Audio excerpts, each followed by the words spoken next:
Hello, hello. You're listening to Paradigm Shift, a podcast about people building the future in pivotal moments in their journey. I'm Ashish, and I'm joined by my co-host Zane. And today we're super excited to speak with Paul Sawaya about his startup journey and co-founding Human Interest. Human Interest offers retirement investment services to startups and recently raised $200 million at a $1 billion valuation. Paul, thanks for being here. Thank you for having me. Really excited. Of course. I'm really fascinated by your background, particularly because you've worked at very distinctive companies that each have their own kind of ethos earlier on in your career. So maybe we can start there. Do you mind telling us a bit about how you got started in startups and software in general? Yeah, it's interesting, right? So my prior to Human Interest experience, to put it generously, it wasn't a lot, right? I hadn't done a lot before. But my love of technology and computers goes way back to age 9, where I begged my parents for a computer and started teaching myself HTML, JavaScript, and actually Visual Basic 6. So I knew from a very early age that something involving computers or technology would be what I would spend my life doing. But I didn't really have a clear idea of what that would be. The first time I ever got paid to write code was when I interned at Bloomberg, all the way back in the summer of 2008 in New York City. And I managed to get that gig as a summer intern, despite my grades not being so great, because I had built a Facebook application the summer before that went viral. So they saw that and they're like, this person has talent. And here I was working in this serious financial company. And I was really excited to be paid to write code, honestly. And I really enjoyed it. I worked very hard that summer. But I remember leaving thinking, in the end of the day, all I'm doing is making numbers appear in a grid on a terminal. And I don't really find that interesting. And I remember thinking, I'm probably never going to work in finance or financial technology ever again, which is kind of famous last words. And, as we get into the Human Interest story, I'd love to connect that back because it was kind of eye-opening to me to realize how that work could be fulfilling. But I'm very proud of my work at Bloomberg. We shipped a feature that is still used today. It's, if you're ever in front of a Bloomberg terminal, it's XDSH Go. It's the foreign exchange dashboard. I recently met a trader who works in Forex. I mentioned the feature, the function on the Bloomberg terminal. He's like, oh my God, I use that all the time, which is kind of what you want to hear as someone who builds things, right? That people are using your software and love it. The real pivotal moment for me, though, was the summer afterwards when I had an interview at Microsoft, and I was so excited for it, right? I passed the phone interview, and they flew me out to Seattle, and I did the interview on site, and I completely bombed it. I totally screwed it up. I was so devastated because I thought, I had Bloomberg, which was my stepping stone. Microsoft is the big leagues. That was my shot, and I blew it. So I came back to my college on the East Coast, pretty disappointed about that, and decided kind of in a desperate move, just research startups, like small companies that might want to hire me because kind of the intern hiring season was over, and I thought I was out of options. I randomly applied to the startup called Justin TV that I found on this random website called Hacker News. And I'd found Hacker News because I'd written a blog post and someone submitted me there. So I saw it as a referrer and I started reading it. So there's a job section, applied, and didn't hear back from them for a week. So I assumed they weren't interested. I just sent my resume and a code sample into a black hole. I remember very vividly, I was headed to the college dining hall to get some food and my phone buzzed. And I picked it up and it was Emmett from Justin TV, then the CTO and now, of course, the CEO of Twitch. And he asked me about a very specific line in my Python program that I sent him as a sample. And I explained to him why I did what I did. And then he just hung up on me. And then a few hours later, I got an email from Justin Khan saying we'd love to have you for the summer. It's like, sweet, okay. The culture of working at an early stage startup like Justin TV back in 2009 couldn't have been more different from working at Bloomberg, right? It was maybe 20-ish people. The founders themselves were like 26 years old. And it wasn't really a well-oiled, well-run company. And I think Michael and Justin would be the first to admit it, especially about those days. But there was a strong feeling that everyone there was very smart. And we're kind of all in this together. And everyone has to be a little bit creative. The engineers aren't just being handed designs and being told to build them. They're not just talking about code. They're talking to everyone in the company, right? They're like brainstorming new features with the CEO. They're trying to find new ways to kind of make the product more useful. They're coming up with features on their own and shipping them. This sounds like fun. And I looked at the founders who were very smart, but also very inexperienced. And I thought, we could probably do that too. And that planted that seed in my mind. In fact, a lot of the people I met that summer went on to be startup founders. One of them actually asked me to try and drop out of college and work with him on a project. I declined. I didn't think, his project was going anywhere. He wasn't even technical, but he later went on to prove me wrong and start a company called Zero Cater, which is like a very successful YC company that does office catering. So there was a lot of entrepreneurial energy there, a lot of people taking initiative. And after that summer at Justin TV, I knew I wanted to do a startup someday. I later interned at Apple and then interned and then worked at Mozilla. And those were interesting experiences, but really only reinforced what I learned at Justin TV. One thing I'll never forget from Apple was my project was basically to take this open source project that Google built and kind of embed it into Safari and WebKit. And we had to meet with lawyers in order to do it. So like my boss and then a bunch of Apple lawyers and me were in this room, and my boss was trying to convince them that there was nothing wrong with us using open source. And it just blew my mind. We had to meet with lawyers just to do open source. And finally, the phrase that won the lawyers over was, look, we're not doing anything innovative here. And that made them think, okay, that's fine. You know, we're happy to kind of like approve the licensing of getting this open source project into Safari because there's no IP risk. There's nothing new or innovative. And I was thinking, man, I love using Apple products, but I can never work in environments. So the early days, you know, pre-human interest of my career. It's fascinating how you had this amazing mix of very large established companies like Bloomberg and Apple, and then you had Justin TV, which was, you wouldn't know at the time, but that would be this source of so much creativity and development in Silicon Valley of all the things that like all the spin-off companies that spawned off it. Were there things when like after that experience, when you were heading into human interest, that you were like, I'm definitely going to take these things into my next startup? Like, yeah, human interest was a very interesting learning experience for me, right? I mean, I went in with 4 internships and 8 months of full-time work. And I had the audacity to call myself a CTO, right? A lot of startups these days are founded this way by high energy, low experience people. But the amount you learn from being thrown in the deep end like that, it's completely changed the way I think about work and about business, of course. Every startup kind of has its own challenges. And I think the challenges that we saw at Human Interest, especially in kind of the early to mid days, were mostly around getting people coordinated and sharing information. So both myself and my co-founder, Roger, were very hands-on people. In fact, when we wrote our company values, one of the values was keep your hands dirty, right? So don't be afraid to dive into the details, no matter who you are.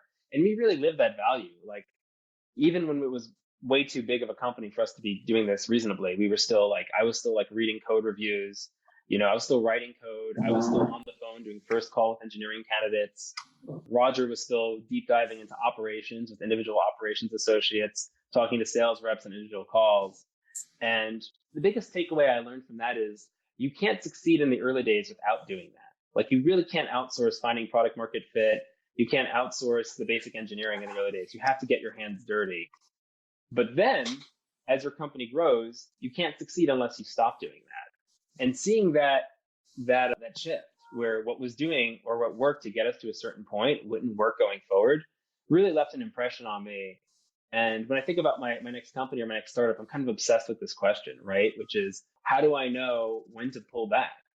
Because we definitely succeeded in the early days because we didn't pull back. And then in the later days, we had scaling issues because we did.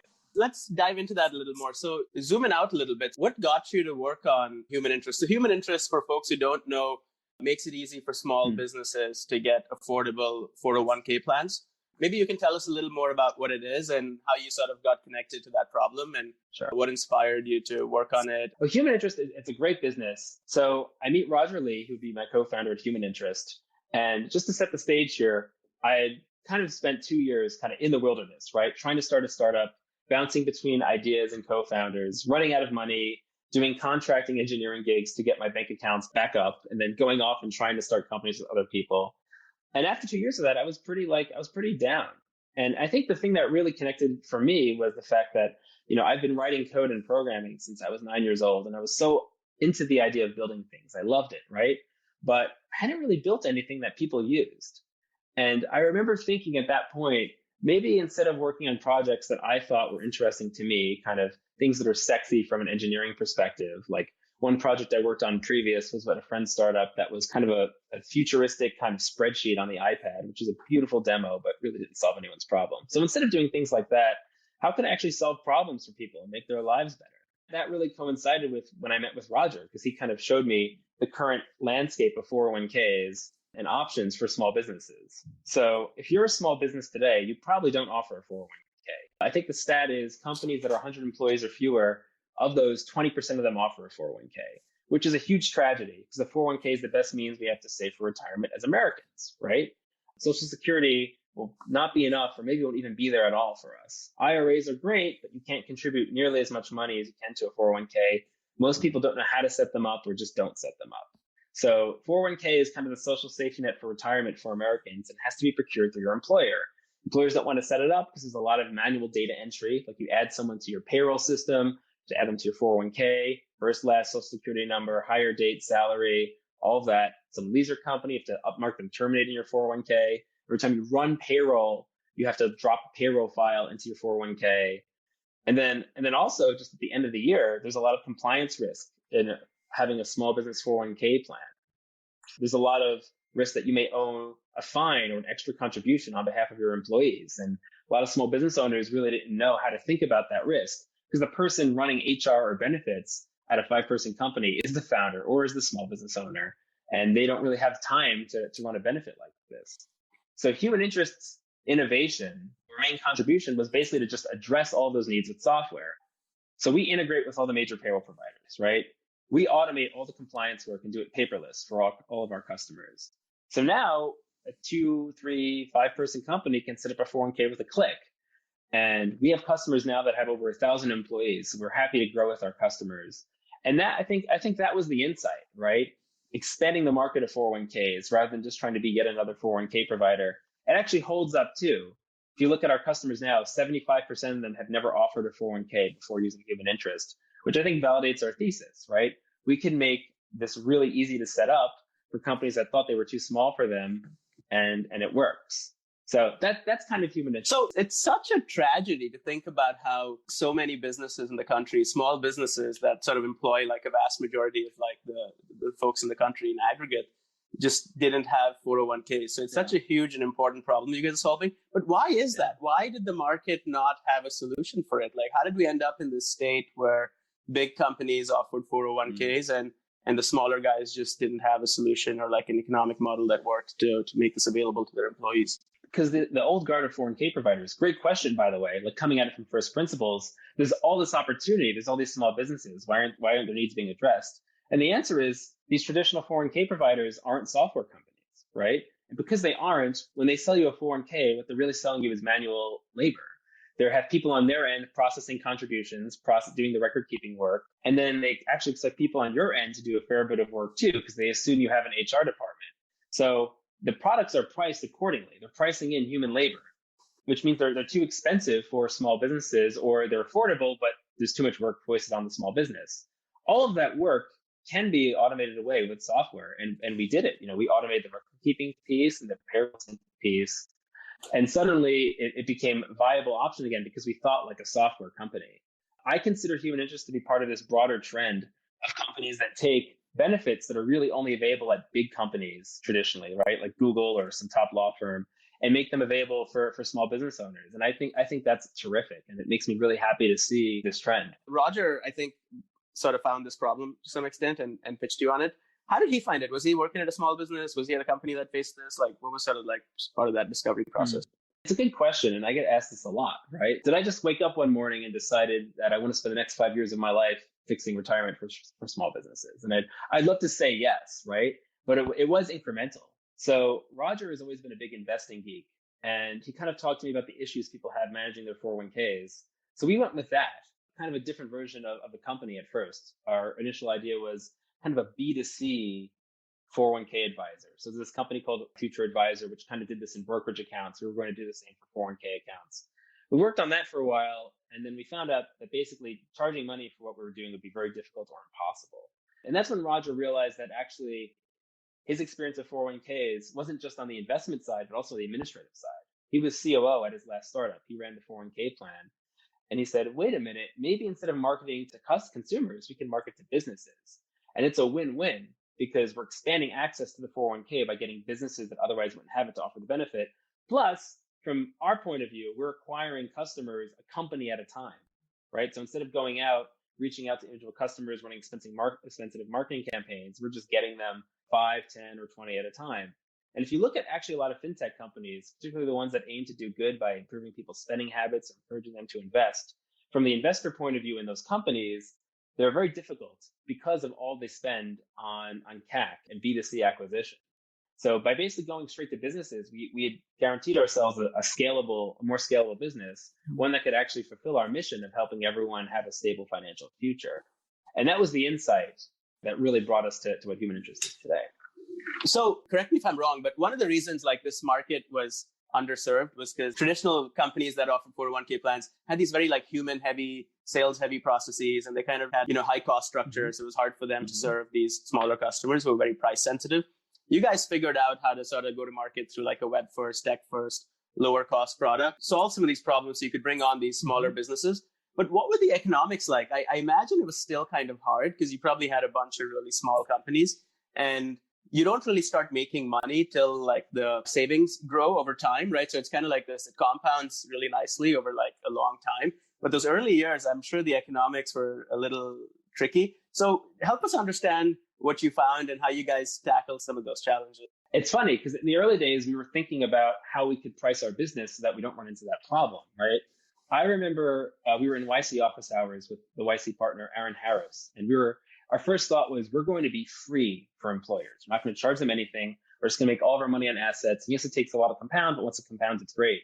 And I remember what he did is he went up to the whiteboard and he drew 2 lines on a line chart. And he showed one is revenue growth purely on assets. And of course, it was a slow crawl up from a low base. And then he said revenue growth from SaaS. And he drew like a straight diagonal line. And of course, the diagonal line didn't touch the AUM growth line until what would be like 4 years out. Fortunately, that actually was part of the insight that we had of selling to businesses. So the way human interest makes money today is we have 2 revenue streams.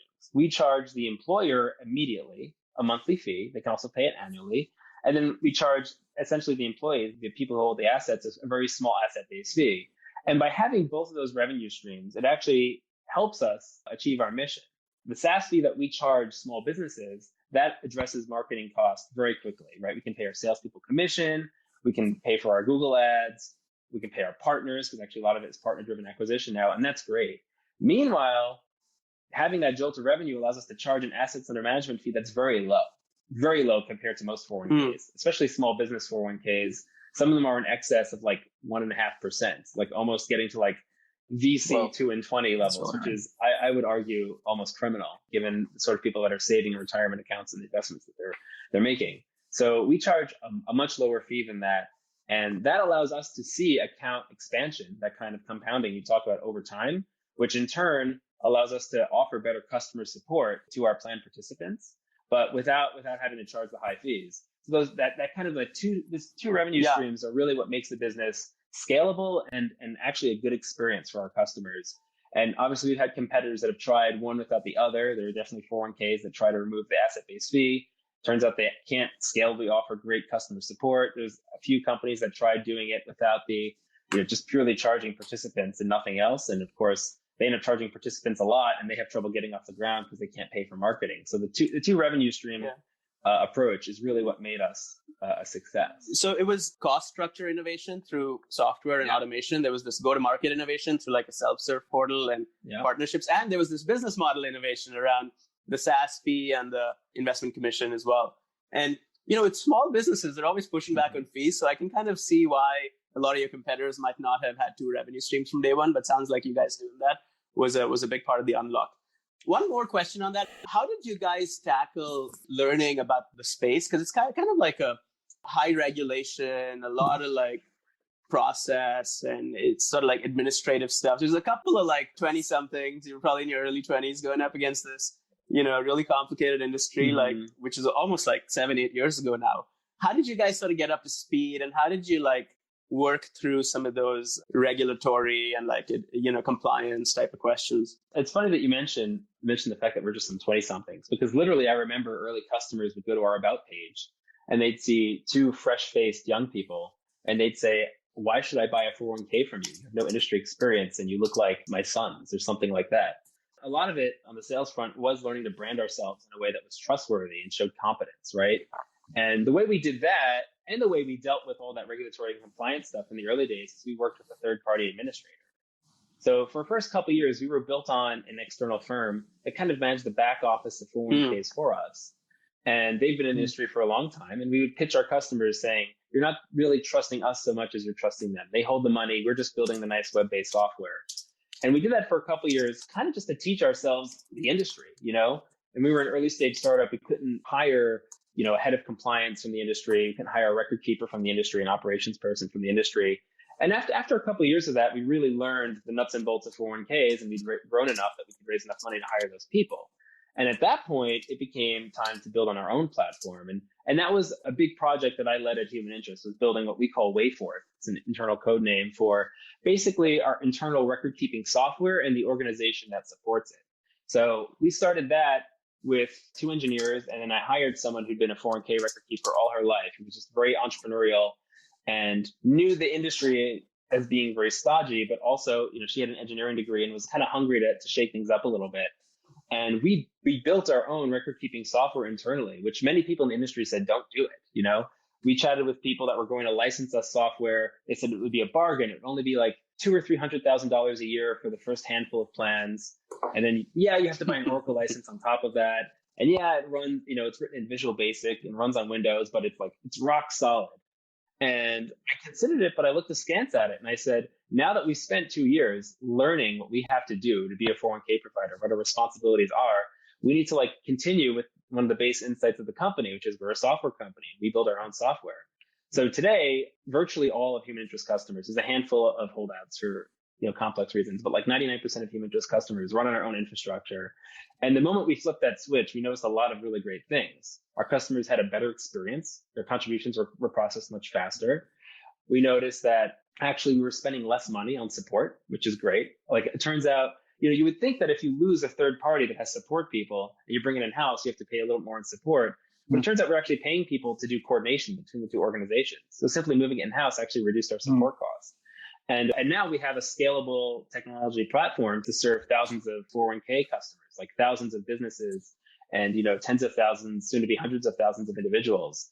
Before that, we were actually the largest platform on that third-party record keepers, because most of the time they were selling reselling 401ks through financial advisors, through individuals, and we just showed up and put thousands of plans on them, and they were straining under our load.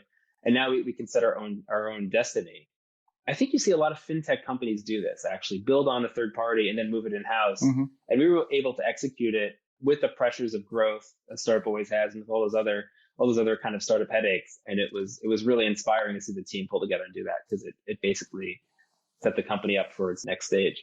That's a really clever approach. It reminds me of maybe the same way you're thinking what Lithic did. We talked to Bo, who started Lithic, and they offer a debit card issuing API, credit card issuing API too. And they started with a legacy system, paid through the nose, dealt with latency issues, and then in the background built their own system, eventually moved off, and everything just went 10x faster after that once they validated. Could you tell us about your first customer? Yeah, this is a funny story, actually. Our first customer was a small business that consisted of my co-founder, Roger, and his mom, which he already happened to have. He was using this to kind of, work with his mom on projects, she was helping him out part-time or whatever. And we signed them up, as if they were an external customer and set up a 401k just to make sure it worked, right? After we did that, we could go to our angel investors, many of them were founders, and say, hey, can we sell a 401k to your business? We already have a customer. And by the time we kind of sold our investors, we could go to our YC batchmates and say, we already have 10 customers live on our platform. So that's kind of how we hacked that problem, because it's very true that in something like fintech or employee benefits, no one in the world wants to be your first customer, right? Do you want to be the first person to try the next Robinhood? Do you want to be the first person to invest your money in a brokerage app? Do you want to be the first person to buy health insurance from a startup? Especially if you've been inside startups and you know how much duct tape and just how operationally crazy they are. It seems kind of insane to be the first one to try out a new platform, but someone has to do it. So there's always little hacks like that you can do. I've since started advising startups, and one thing I sometimes tell them that are B2B and kind of high trust is never sell your first customer. You should never go to a customer and say, you'll be our first. Find someone, find a friend, find a way to be a customer of yourself. Just don't make some poor early adopter be your absolute first guinea pig, because you're building trust by showing that you've moved things through your system before. In our case, moved money through your system. And then 2, early customers will see bugs, but they won't see the really embarrassing ones, right? That makes total sense on how to sort of ladder up and get traction. How long did it take you to get your initial product to market? So kind of like, you're trying to validate demand, you have a couple of customers. How quickly were you able to get a V1 out? And how did you think about getting to default to live or ramen profitability? What were some of your mental? We were very early out the gate, and Roger and I were very oriented towards kind of ship fast, sell fast. And you meet people in kind of our space who are not that way. For example, Gusto, the payroll company, which originally launched as Zen Payroll, now they do more than just payroll, but they launched as a payroll company. They were in stealth for, I think, a year, just getting their software right before they even signed a single customer. And that's not a bad approach, right? You know, people want payroll. It's not like something you have to test or validate that payroll, there's a market for payroll. But building a payroll system as a startup is so fraught, especially with kind of all the nuances of tax and issuing W-2s, that you can imagine wanting to be in stealth for a year. That just wasn't our style, me and Roger. Our approach was basically, let's go out and get 20 people to believe in us. So during YC, we signed 20 customers, and we said, you're going to launch, YC ends in August, you're going to launch in September and October. And that gave us a month to kind of test out the platform with Roger's test company and just kind of make sure it all really worked. And we actually had a pretty successful launch. I'm not going to say that some of our early customers didn't see bugs, but it was a lot less scary than we thought it would be. And in hindsight, I'm very glad we took that approach, because there's obviously the reliability part of your platform that you want to kind of de-risk, right, by getting to market early. But then there's also the feature side that you really want to get early validation on. And the moment you start putting screens in front of users, the moment they can say, this isn't clear, I'd like this changed, right? Or can you do this? And that's how you start improving your product. So I think a lot of stealth startups do themselves a disservice by basically missing out on, say, a year's worth of product learnings from customers. And in hindsight, I wouldn't do anything any differently. We know what comes next, which is, once you're in market, there's massive adoption. You guys have, I'm sure, many ups and downs, but overall a very successful company, which is now a $1 billion company, just raised a massive round. Before we sort of continue down the road, I kind of want to, having talked about how you found success, I want to just loop back a little bit to those 2 years you had where you were wandering the desert, trying to sort of figure out what to do. I think a lot of entrepreneurs go through that, and it's an extremely difficult time for them personally, and it's not really talked about. So I want to kind of hear about what was your psychology at the time? You were clearly a talented software engineer who could have worked at Apple or Bloomberg, had done all of these traditionally very respectable and probably attractive things. But you stuck to your guns and stayed on this really difficult path where you were wandering the desert. So tell us what that was like. What kept you going, and what advice might you have for someone who's going through that today? It's something that people I wish would write and talk more about, which is basically how to manage your time when you have no job, right? No professional obligations, because it's a great opportunity, right? You can learn new things, you can collaborate on projects, and finally don't have a 9 to 5 weighing you down. But it's also intimidating to have that much time and that much autonomy. I think the biggest mistake I made in those 2 years off before I started Human Interest was I was still thinking like an engineer, not like a founder. So all of the projects I wanted to work on were, like I said, very, very technically cool. They were sexy engineering projects, right? And I started with technologies, programming languages, techniques I wanted to try, and thought, how can I bend this into a product? Which is not how great products are built, right? Great products start with a question or a problem, and then you devise a solution to them. So I think that's why I really had trouble getting things off the ground, because I was looking at things through the eyes I always had, just as an engineer, and thinking about what people need is a step further. And that's something I learned a lot about at Human Interest. As far as advice for other people who are in this situation, I would say on kind of just the scheduling interpersonal level, make an agenda, make a routine, and stick to it, right? And there's so many books on how to do this. Atomic Habits is a very popular one for good reason, because it's great. And you don't have to over optimize it. Don't look at the 5 best to-do list apps, the 5 best calendar apps. Just pick one and use it, because starting a routine, especially early on in your sabbatical, will just set the tone for the rest of it. And then my other piece of advice is become a wide acceptor of introductions and conversations. Talk to everybody. Talk to, say, someone you met at a conference just before the pandemic, right? Talk to someone you haven't worked with in 2 or 3 years, but you missed them, right? Reach out to people and really just embrace the fact that you have only possibilities and opportunities in front of you, and enjoy it, because soon you're going to start narrowing down. Instead of, you're going to do anything you can imagine next, you're going to say, I'm interested in maybe this space or that space, and maybe I'm interested in products in that space. And then before you know it, you're working on your next thing. But there's something very special about having that time off because it's one of the few times in your career where you can fully embrace all the possibilities in front of you.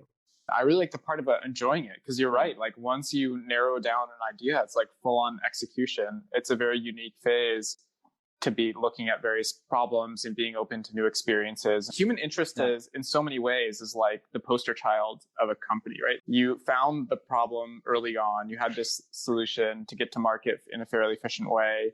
It was a very capital efficient business, assuming Crunchbase is accurate. Like you raised $300 million, but most of that was like really in the last year. Why do you think you guys were so successful? It's so flattering to hear you say that we're a poster child and we executed well. And I guess ultimately we did, right? Because we reached this level of success. But man, we made so many mistakes building that company.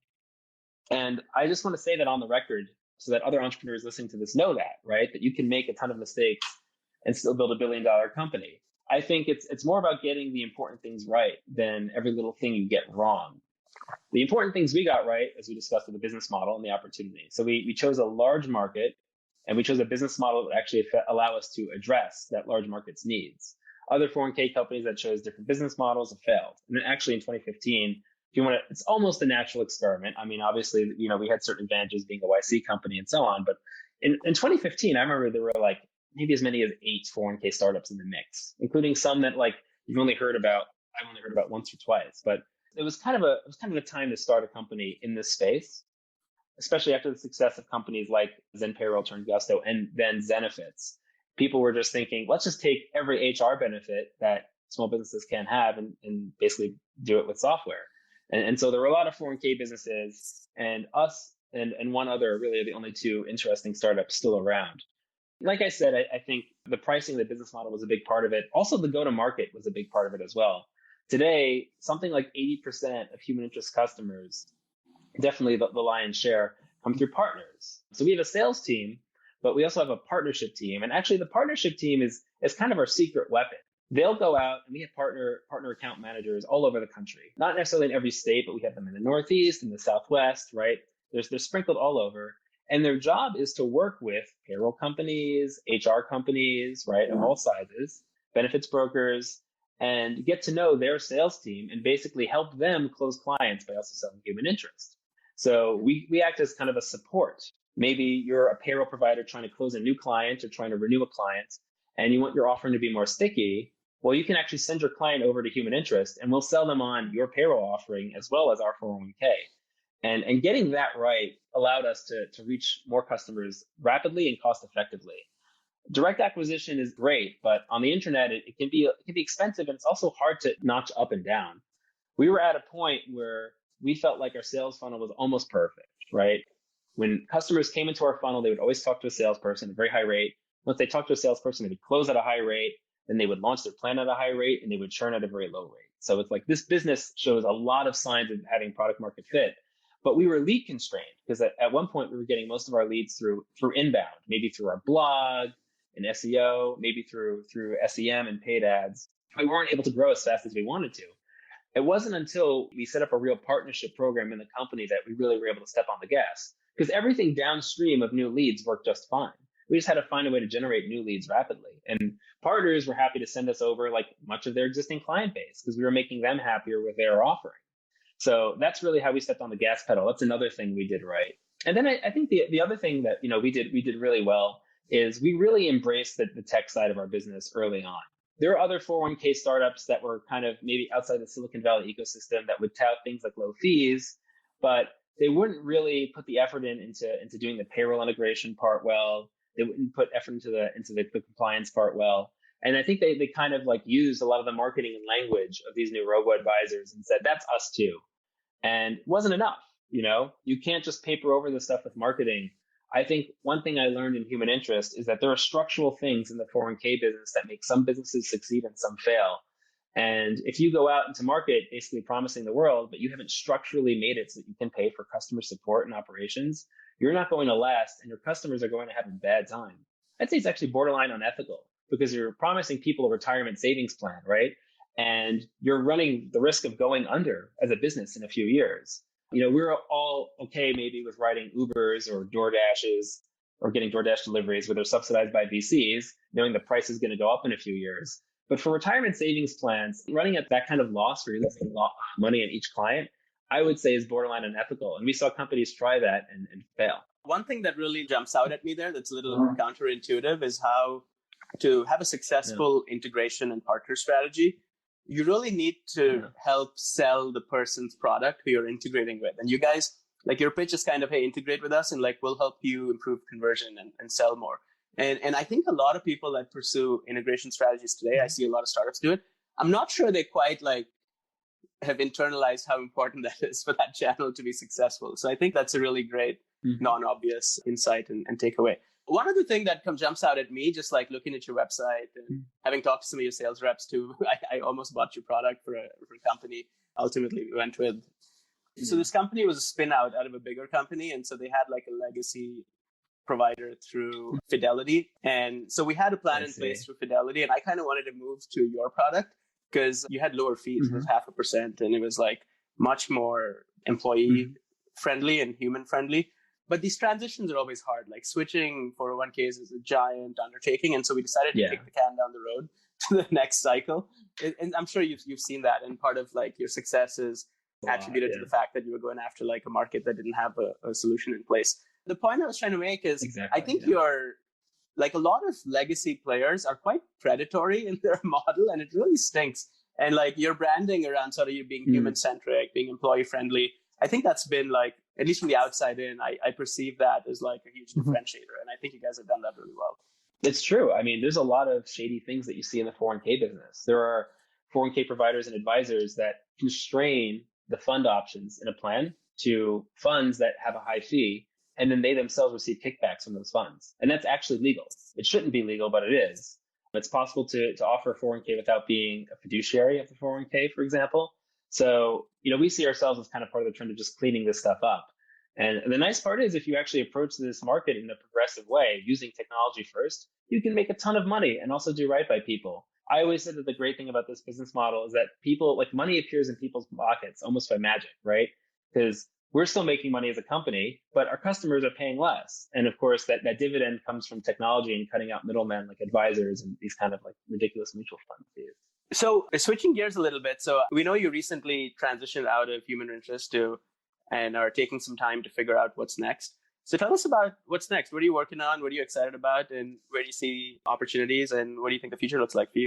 I spent a little bit of time after I left human interest just focusing on working with startups because I actually missed it a lot. When I left human interest, it was approaching 200 employees, and it was many days past when it was just me and Roger and like a handful of employees in an office working like mad and working together. And I wanted to just kind of reconnect with that energy and talk to people that were in that stage because that stage is fun. It is really fun. So I kind of co-led a batch with this online startup accelerator called XX. Happy to plug them. They're amazing. The URL is xx.team is their website. And they're always, they're running multiple batches a year. If you're an early stage startup founder and you want to work with amazing mentors in like a really intimate setting and get 50K, I highly recommend it. It's a great pre-accelerator to YC. A lot of our XX companies do go on to YC. And we've been told that it feels a lot like the early days of YC because it's very small and intimate, about 15 companies per batch. So I did that. I had a blast, met a lot of great founders, did some angel investing. And then after that, I started thinking about what I wanted to do next. And as fun as it is to work with founders and do investing and kind of have that remove, I felt like I really wanted to get my hands dirty and build another company. And a lot of my time since then has been kind of plotting what that's going to be. There are a lot of really exciting things happening in the world of technology that I think are going to create a lot of amazing companies. And, there are the ones that we all talk about all the time, like, cryptocurrencies and blockchain and VR, AR, and AI. But I was looking for the things that I thought were maybe a little bit more nuanced, maybe things that a lot of people aren't looking at. One, for example, is WebAssembly, which is a feature that's been relatively recently activated in all of our web browsers. It basically allows any programming language that supports WebAssembly, which is rapidly approaching all of them, to be compiled in a form that can run inside your web browser at speeds that are basically the same or very close to a native app running on your computer. And they're so fast that people are actually taking server-side code and also compiling it down to WebAssembly and running servers on it. And to me, this is kind of a sketch of the future of computing, where basically the programming language you use doesn't really matter. The distinction between front end and back end doesn't really matter. There's just binaries that run in this WebAssembly sandbox. And this opens up a lot of possibilities to do things in the web browser that people think you need to do on desktop. And we've already seen that as a large trend, right? Like a lot of people told the Figma founders, there's no way you can build that inside the web browser. And of course, with some really great engineering and with WebGL, they were able to. But I think you're going to see things like AAA games, like really high quality 3D games run inside the web browser. I think you're going to see really complex programming environments and development environments like entirely in the browser and on the web. I think you're going to see things like servers running on AWS, but also being able to connect to them and run them inside the web browser. And I just think that's really exciting. I think that's going to create a whole new class of tools and opportunities, not just to build products, but to build technology. So that's something I'm thinking about a lot. It's one of those things that I think is going to be like a big breakthrough, sort of like Ajax and what the Figma guys are doing. Yeah. I'm trying to imagine what some use cases might be. So gaming is a big one. Any others that you're kind of tinkering with in terms of use cases? Any kind of high-end media editing, right? So Photoshop is still delivered as a desktop app. Music production, audio production tools are still delivered as desktop apps. I think that could really benefit from being in the web. You get things like collaboration for free. You get the ability to push new code for free. Subscription business models are better. I mean, we've seen this. I mean, the web has eaten like 80 or 90% of software at this point, right? And I think that that last 10% of that high intensity compute work, with WebAssembly can also move on to the web. And I think that's super exciting. Podcast editing. Yeah, totally. we do it in the desktop app today. Yeah. So that's a great one. Are there any other threads that you're trying to pull on while you're exploring new ideas? Yeah. So I'm very excited about AI, which, like I mentioned, is something a lot of people are thinking about. But I'm specifically interested in it as a way to kind of change computer interfaces, user interfaces. So there are a lot of startups that were doing what they called conversational interfaces, maybe back in like 2016, 2017. Remember that trend? The phrase was bots are hot. Everyone was trying to build every product as a Slack bot. And it turns out that a lot of those conversational interfaces were not like any better for the user than just learning the product's UI. Like by the time you learn the slash commands, you learn how to phrase your request, you just like wasted more time than it would take and just find the thing you want to do in a product's menu, right? And that's why I think a lot of those companies failed. But we've seen a lot of breakthroughs. Obviously, we've all seen like the OpenAI demos, right? GPT-3 and Codex that make me wonder if you could actually now build an AI interface that is actually useful. And if that actually materializes, I think that'll actually change the way that we interact with computers in a big way. So I, as a programmer, right, when I'm writing code, what I'm doing is I'm writing computer code, like I'm speaking the computer's language, and then hopefully it works and I run it. And then I see if it has the behavior I desire. If not, I have to go change my code again. I think in the future, we might see interfaces where we're actually speaking natural language to computers. And instead of checking our programming code for mistakes, we're checking the computer for mistakes, right? So if I make a mistake while I'm writing code, it's my fault. I wrote the wrong code. But if I phrase my request to a computer in natural language and it does a slightly wrong thing, it was the computer's fault. And then I can go in and kind of give it further instructions on what I want to do.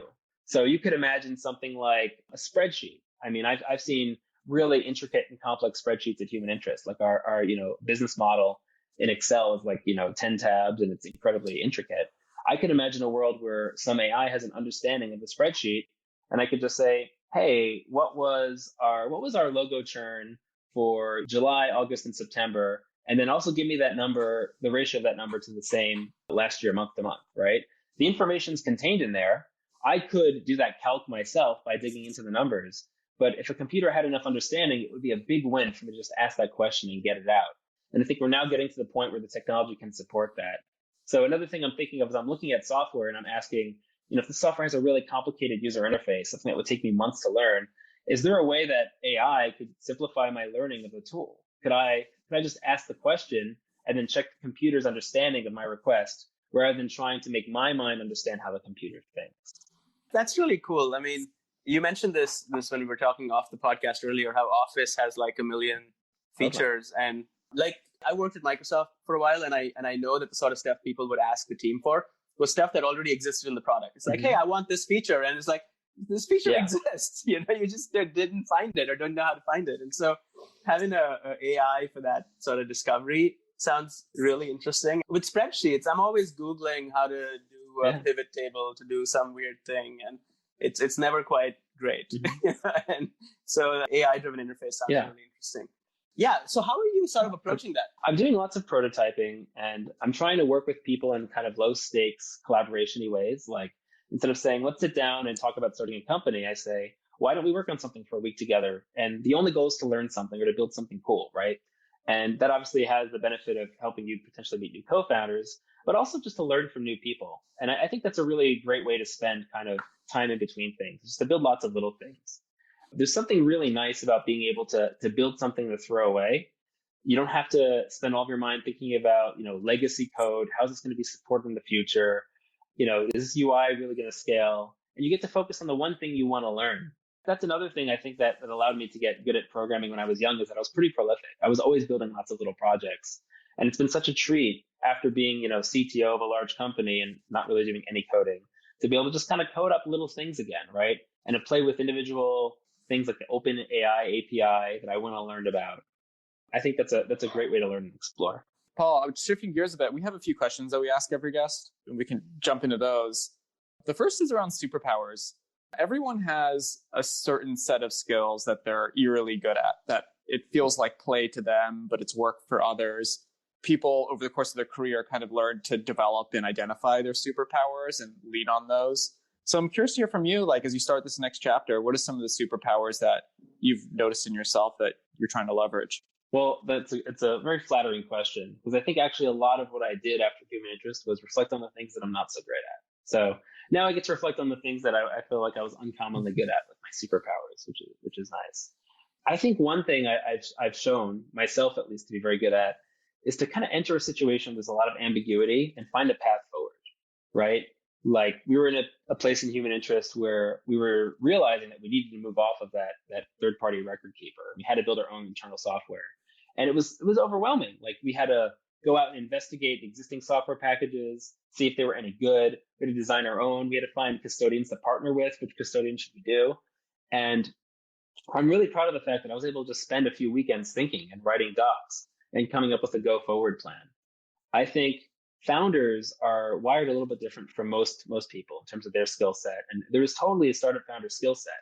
Many of the employees I hired were much smarter than me, much stronger engineers, able to go much deeper than me, right? I could give them a piece of code and they could find 5 things wrong with it and rewrite it to be just that much better. And that's lovely. But I think the skill that they lacked, which is why they were better engineers than founders, is the ability to just take a step back, see kind of everything in its early stage and its messiness, right? A company in its early stage is totally messy. It's not clear what you should focus on, where you should go. A project like our internal record keeping was totally messy.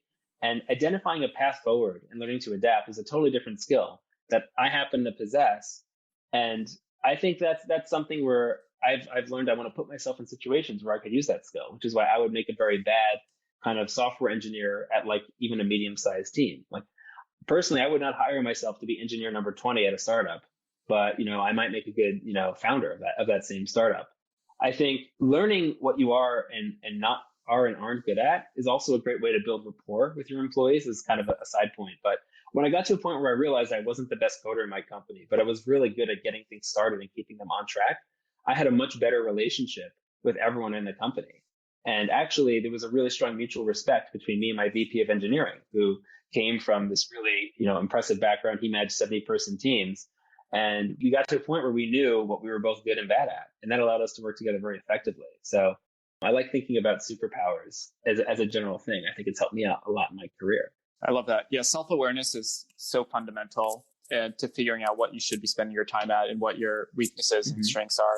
Second question is around people that have given you a break. Like, were there situations or times in your career where you felt like things could have gone one of many directions, but you were fortunate enough to have someone helping you out that changed things for the better?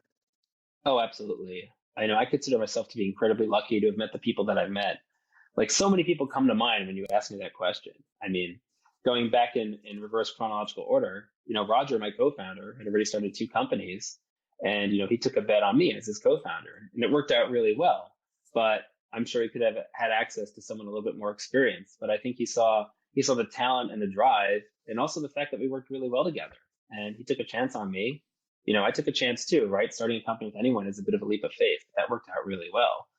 Other people in my life, I mean, there was this engineering manager, Benedita at Mozilla, who hired me at Mozilla when I was an intern on a different team. He actually plucked me out of that team and gave me a full-time offer on his. And that was really great because it got me to San Francisco. got me my first taste of working in a software company professionally. And it made me realize I didn't like being an employee, right? But that was incredibly helpful, and I'm very appreciative for him doing that. Back in college, many professors took a bet on me.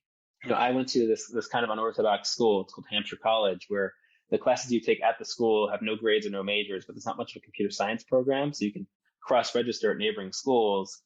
I took classes at Amherst College, which is one of the schools you could cross-register in. Amherst College is obviously a very academically strong school, very strong reputation, right? And some Amherst professors were a little suspicious of Hampshire College students that would register for their classes because they didn't have the state admissions criteria, prerequisites didn't apply to them. We had a reputation of not showing up to class or showing up late. But there was one professor in particular at Amherst who was really encouraging of me and kind of saw that, I had a talent for computer science and challenged me. I remember he taught a compilers class, and I just learned so much from that class. And, I'd sometimes see him after class, and he'd kind of give me new side assignments and new ways to think about it. And I'm very appreciative of that. So I think it's really great to reflect back on that. For me, I'm just trying to reflect on how can I give people a break now, right? I'm lucky enough to be in a position where I can help people out. So when founders pitch me for an angel investment, I think will my angel investment be the thing that could make this company a success? Maybe I can introduce them to people. That would be lovely, right? Sometimes I talk to employees that have left Human Interest, right? They're trying to figure out what their next job is going to be. And I'm happy to give them advice and refer them to people that help build that network. Many people I hired at Human Interest were unorthodox in terms of their resume. I remember I hired someone. She worked in game development for a while. She went to Full Sail University, studied game development, realized she didn't like game development. So her resume was she worked, she had this degree in game development and did some PHP web development. And I brought her in, and she completely knocked her socks off, and she's still there, just a really strong engineer. And I'm so happy that I was able to find her. Obviously when you close some, hotshot Stanford, MIT graduate, that looks good and maybe that feels good. But for me, the most fulfilling part of hiring is when I hire someone whose resume looks utterly normal, but you kind of see one or two tidbits. It's there's a sign of talent here. This person is working on things in their own time. There's a spark here, and you meet them and they end up being one of your best engineers. And knowing that I was able to pluck someone like that out of the pile of resumes and kind of help them out, and the company is benefiting from kind of undiscovered talent, that makes me so happy. That's fantastic. Last question is around books. Are there books you've read recently, or maybe even not recently, that have been lastingly impactful? I'm recently listening to a book called The Courage to Be Disliked.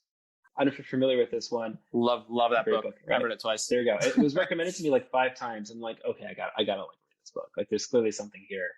And it's just a really good tool for looking at yourself, your psychology. It's a book about psychology, looking at yourself and trying to think about what actually drives you, right? What are you actually working towards? Why do you act the way you act? And it's very focused on the here and now and the present, not focusing on the future or the past, but the present. And I found it to be really intellectually interesting and helpful. I found myself referring back to it a lot, ever since I started listening to it. I'm about halfway through right now. So that book is currently on my mind for sure. Another thing that's helped me out a lot, it's not really a book. In fact, it's not a book at all, but it's something that I think is a useful thing to do. Is about 3 years ago, I worked with a coach, and I wrote out my own personal values. And since then, I've put it on my bedroom wall, and I've heard of it regularly. And it's really been kind of a guide for me. So I have 15 values, which sounds like a lot, but I could name all of them off the top of my head. And whenever I find that I have trouble making a decision, I look at my values and I think, how should that guide me? Because the values are kind of an articulation of who I am at my best. For example, one of them is being comfortable with discomfort. Another is acknowledge my privileges and head start in life. And that's been a real guiding light for me. One of my goals for the coming year, I'm a little shy, a little vulnerable about it, but I think it's the right move, is I want to just publish it on my website. I think if you go to paulsawaya.com, you're just going to see a list of my values, and maybe I'll put a little link in my email signature or something like that so people can take a look. I think that kind of accountability and consistency of knowing kind of who I want to be, who I am at my best over the past 3 years has been very helpful. And by the way, it was inspired by this thing written by John Perry Barlow, who's a very interesting guy, one of the founders of the EFF, as well as a musician for the Grateful Dead. he wrote the Principles of Adult Behavior on his 30th birthday. So if you haven't read those, I recommend reading those as well. It's kind of his own list of values, and it actually inspired me to write my list around my 30th birthday. So I love the idea of writing down principles. Yeah. It gives you clarity on why you're doing the things you are doing and maybe why you shouldn't be doing some of the things you're not doing. So Paul, this has been a fantastic conversation. I really appreciate how thoughtful and reflective you are. And I know I've learned a lot from this conversation, and I'm sure others will too. So thanks so much for coming on today. Of course, it was a lot of fun. My pleasure.